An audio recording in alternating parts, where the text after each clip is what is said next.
sebentar tadi, tetapi saya ingin mengajak semua kita yang berada di luar ini untuk sama-sama berdoa untuk agar semua pimpinan AMPO diberi kekuatan rohani, diberi kekuatan mental, diberi kekuatan fisikal, dan diberi kesehatan yang baik. Dan marilah kita berdoa mengikut pekerjaan kita masing-masing.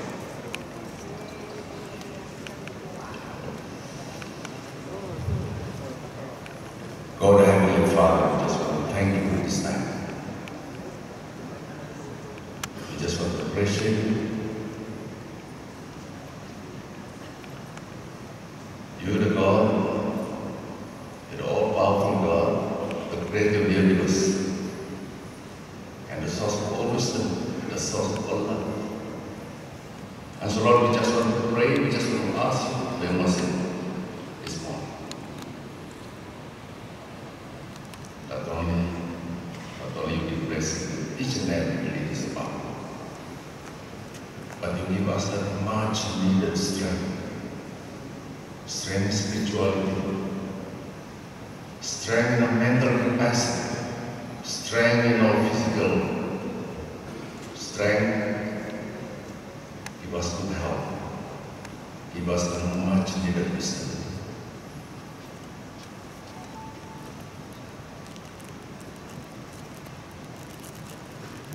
And forgive all our sins and all our shortcomings, and give us all the values of leadership that is needed to bring this party into the next level. One with Lord, let there be this divine intervention so that you can help us to lead this party to the promised land, to a new crescent, to a new situation that we have dreamed, that we have aspired and well. Heavenly Father, you know, the grand promise that we are service, the most blessed name of Jesus. Amen. Terima kasih.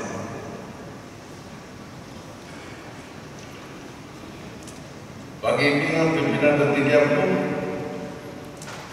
saya ingin mengucapkan tinggi penghargaan yang cepat masuk kepada sedang perwakilan dan pemerhati yang saya kasih dan hormati sekian.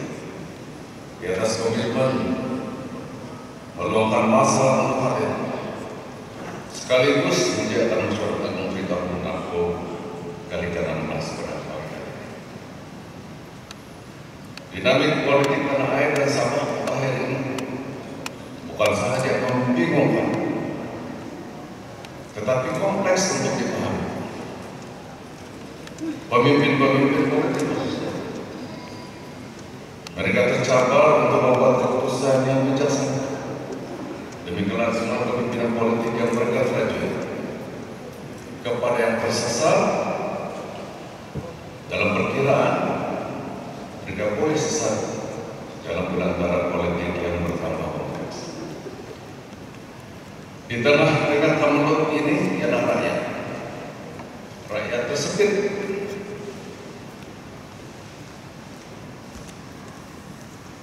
dalam beberapa seribu hari yang lalu, rakyat telah membuat pilihan berasaskan kepada maklumat yang mereka terima dan juga tawaran atau janji-janji daripada calon-calon dan partai politik yang bertanya. Namun, apabila rakyat memilih, apabila rakyat melihat gelagat pemimpin yang berlawan sebelum ini tetapi tiba-tiba berkawan, malah bekerja dalam satu pasukan kepastian, dan tentunya rakyat merasa terbingung, amat membingungkan. Kadang-kadang saya tidak menyalahkan rakyat apabila ada yang berkata, buat apalah kita berkimpin, buat apalah kita berlawan kalau akhirnya kita bekerja bersama-sama pula dengan pihak lawan dalam satu pasukan kerjaan. Dalam hidup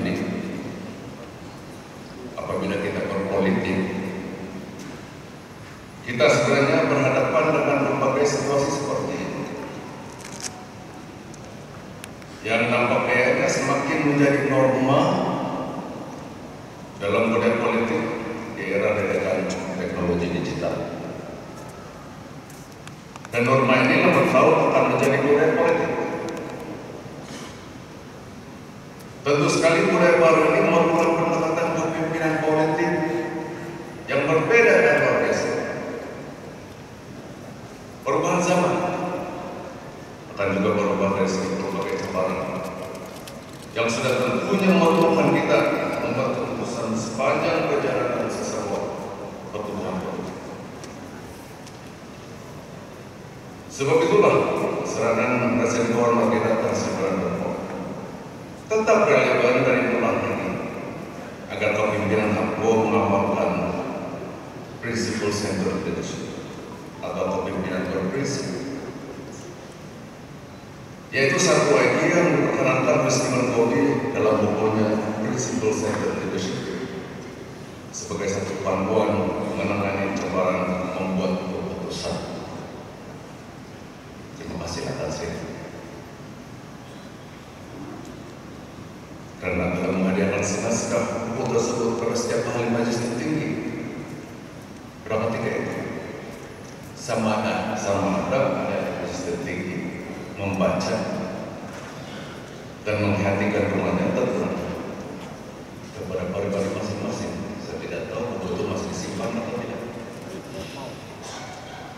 Saya pula selaku Presiden APO telah memperkenalkan seven leadership ataupun kepimpinan berpelayanan dengan mengambil John Maxwell White sebagai sumber utama panduan penempatan kepimpinan berpelayanan. Saya telah saya juga seperti Tasri telah memberi senaskah buku tersebut kepada setiap anggota majelis tertinggi. Saya berdoa dan berharap agar mereka yang beramalan membaca buku itu setiap hari. Gantian kepimpinan Tan Sri Mulyani dan saya mencetuskan satu pendekatan kepimpinan, yaitu kepimpinan berprinsip dan berpelayanan. Gantian pendekatan tersebutlah yang telah menjadi azimat kepimpinan APO, sehingga kita dapat mengatasi cabaran-cabaran perjuangan yang detail. Selain itu, Tan Sri juga telah mencetuskan mantra APO, yaitu Dispati with Mass Outlet, seperti yang disebutkan di Situs Agung sebentar. Dan sebenarnya satu lagi mantra, yaitu biarpun lidah must be follow. The leadership asking to give way to the then president, deputy president, to contest Tuan Parliament seat in 2008 election, and I followed the request. And this time, the leadership asked me to make way for a new young leader, to lead the party, and I followed the request. I am following the request. Am I a good leader? I did not have the chance. Selepas pembuaran APO pada tahun 1968, orang-orang kita telah mengharungi belantara politik yang amat dahsyat. Malah kita masih berada di belantara politik. We are still in the wilderness of politics. Sehingga pada ketika itu, kalau dikira masanya, orang kita sudah berada di belantara politik selama 55 tahun lamanya. Banyak yang berada di dewan ini yang menjadi saksi hidup kepada hijrah politik di belantara tersebut. Many of us are witness to this wilderness, the political wilderness of it. Saya melibatkan hijrah tersebut seperti hijrah Moses dari Egypt ke the Promised Land, yaitu Kanaan ataupun kini Israel. Selama 40 tahun lamanya Moses membawa orang-orangnya, yakni Bani Israel, dalam perjalanan tersebut, tetapi ia hanya mampu tiba di sebuah bukit bernama Bukit Nebo Dari bukit tersebut, seseorang boleh melihat the promised land dari Tuhan. Berbagai cabaran dan kerenah pengikut menyebabkan hijrah itu mengambil masa yang begitu lama. Apa yang Moses buat untuk memastikan orang-orang Israel akhirnya dapat sampai dan menakluki the promised land ialah dengan menyediakan dan seterusnya melatih kepemimpinan pelapis, yaitu Joshua. Riwayat ini dapat dibaca dalam buku Ulangan, Joshua dan Hakim-Hakim, Numbers, Joshua and Judges in the Bible, dalam Perjanjian Lama Alkitab. Paling menarik, bagaimana akhirnya Joshua berjaya menyeberangi Sungai Jordan dan akhirnya menakluki apa yang dikatakan the promised land. Pimpinan serta strategi yang digunakan oleh Joshua wajib dipelajari oleh semua kita.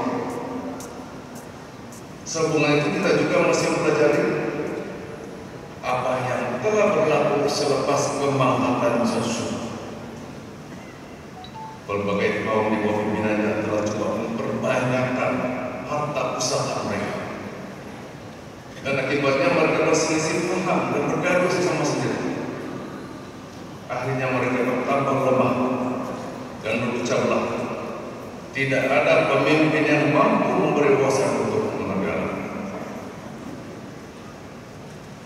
In Judges verse 21, chapter 21 verse 15 says, in those days there was no king in Israel. Everyone did what is right in his own eyes. Itulah akibatnya. Yang menarik dalam hijrah Bani Israel dari Egypt ke Promised Land adalah Tuhan senantiasa bersama-sama mereka.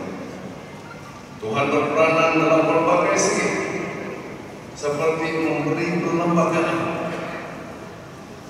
seperti the Ten Commandments, seperti dalam Exodus bab 20 ayat 3 sampai 17.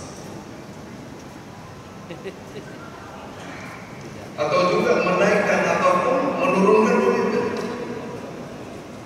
atau menghantar cabaran kepada pemimpin dalam bentuk malapetaka atau kekalahan, ataupun memastikan kemenangan dalam peperangan dan sebagainya. Banyak peranan Tuhan dalam perjalanan tersebut. Dengan lain perkataan, peranan Tuhan adalah mahal. Divine intervention and guidance is key to the success of the journey and the conquest of the promised land. Apa yang kita boleh pelajari daripada ini semua? Ya, kita masih dipandu dan dibimbing oleh iman kita masing-masing. Seterusnya iman itu datangnya daripada firman Tuhan. Sebab itulah saya telah menjadikan John Maxwell Bible itu sebagai perpustakaan, sebagai sumber rujukan utama dalam membina dan membimbing pemimpinan. Dengan 69 buah buku atau lebih dalam Bible ini sudah cukup menjadi perpustakaan rujukan untuk membina pemimpinan.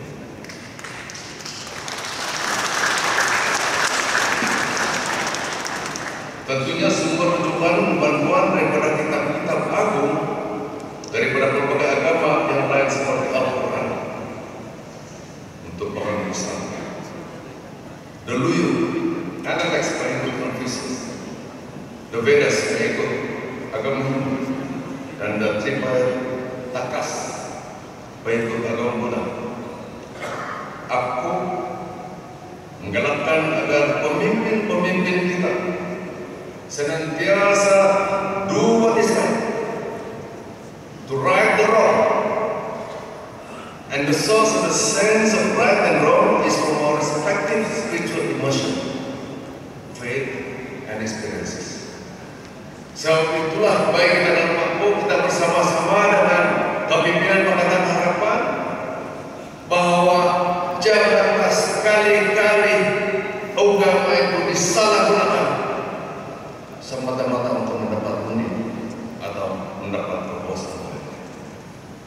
Sebaliknya, agama hendaklah digunakan untuk melahirkan nilai-nilai murni dalam kepemimpinan, supaya kita dapat benar-benar menzahirkan kerajaan yang berintegriti, yang takut kepada Allah. Saya mengambil contoh hijrah Moses dari Egypt ke Promised Land sebagai contoh sejarah perjuangan dan peranan kepemimpinan umat hijrah ini adalah benar dan bukannya cerita dongeng semata. Kepada yang mampu boleh melewati Jordan, boleh ke Bukit Nebo, boleh melihat perjalanan Moses, dan yang masih muncul saya pada hari ini. Namun perlu saya menjelaskan di sini bahwa prinsip ini adalah berdasarkan konteks orang kepimpinan tokoh yang ada dalam Alkitab. Justru sekiranya terdapat pihak yang coba memutarbalikkan kata-kata saya yang penuhnya seorang perantau Kristen dan nanti kepada agama lain, itu tidak benar, saudara-saudara. Sesungguhnya hampir setiap tahun, malah sepanjang masa jika mampu, saya menyumbang bakti kepada rumah kepada kira-kira agama dan malah senantiasa berkunjung dan terus dekat kepada semua orang apabila kaum dan agama di Sabah, khususnya di kawasan saya di bawah. Dalam kepimpinan, sudah tentulah saya mau mempromosikan kepimpinan berprinsip dan berpelayanan, bukan hanya sebagai satu dirisi, tetapi saya sangat yakin bahwa this is simply the right thing. If we now want to reach the promised land, we could be lost if we don't have a compass. Saya ingin menerjemahkan the promised land dalam kacamata aku sebagai bukan saja satu destinasi, malah satu wawasan yang mesti kita boleh lihat, kita boleh ceritakan,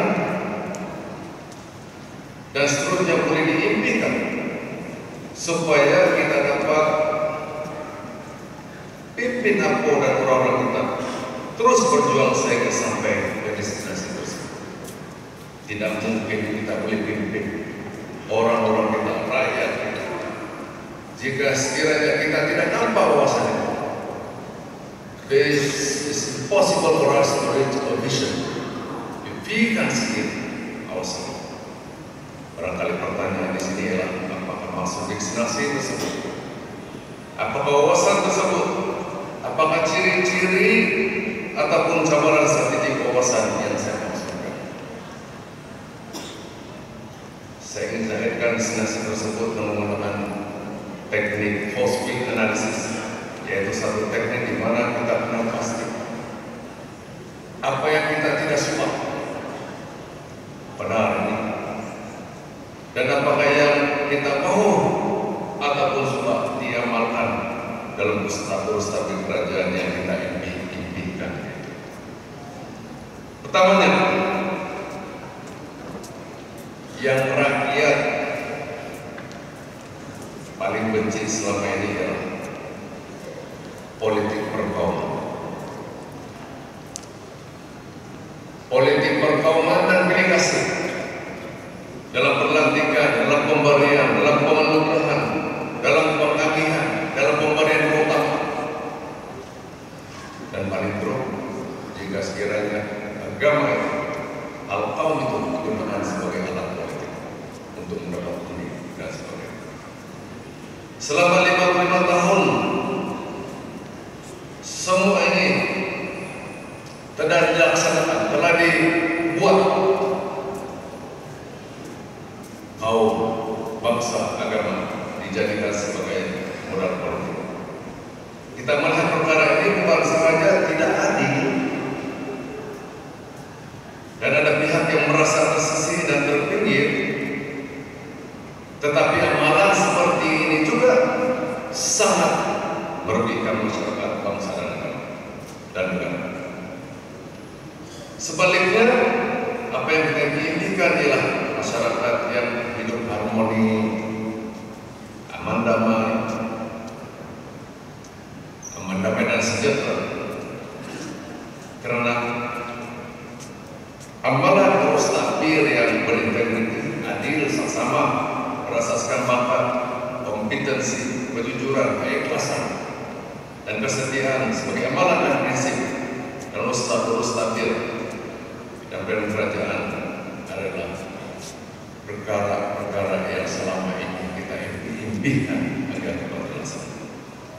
Yang kedua, rakyat juga benci kepada amalan sikap angkuh, berbohong, menipu, menabur kebencian di kalangan sesama, melampau agama,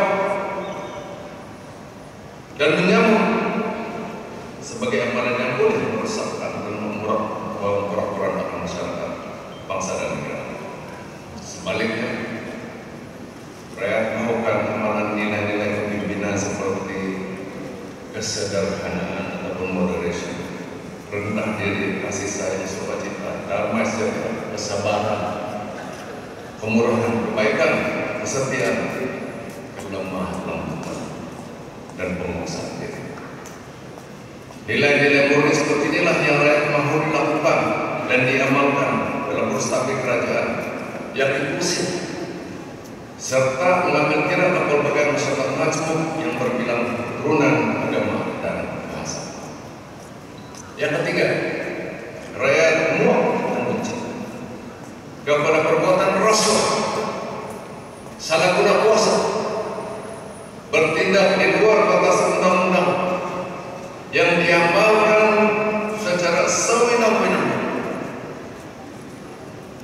Berstabil negatif seperti ini mesti dikurangi. Malah saya mengatakan, kalau dahulunya dada itu dikatakan musuh satu negara, pada hari ini saya mengatakan bahwa musuh nomor satu negara adalah rasuah dan penyalahgunaan kuasa. Masalah kebanjiran organisasi desa adalah contoh terdekat